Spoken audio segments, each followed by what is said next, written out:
Alors au niveau de l'électricité, donc toutes nos arrivées se font du côté de la rue, on chemine dans les couloirs et ensuite on arrive dans un local technique où on a nos courants forts, donc les arrivées électriques Enedis, les courants faibles qui sont la fibre, le téléphone et aussi les antennes TV, parfois le câble.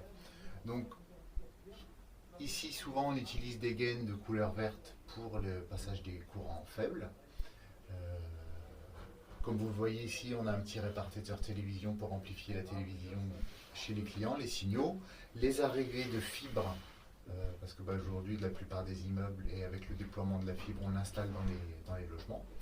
On a aussi toute une partie que vous voyez là qui représente l'interphonie, quand les gens sonnent chez les particuliers pour pouvoir leur ouvrir à distance. Voilà.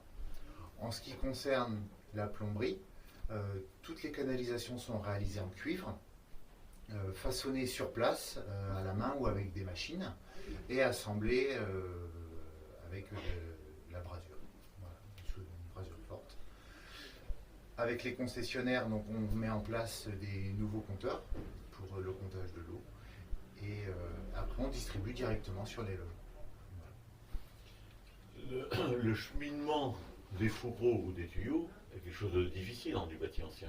Oui, parce que là, comme quand on est sur des structures en bois et en terre, on ne peut pas passer comme on veut.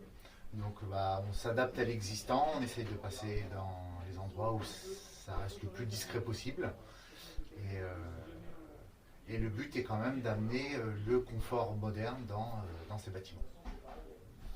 Donc le cheminement des tuyaux d'eau passe par où Alors là, on part d'un local technique commun, et après on chemine dans les couloirs et on arrive à l'intérieur des logements. Et donc c'est apparent C'est apparent. Voilà. L'alimentation d'eau, ça c'est un parti qui a été pris, Oui.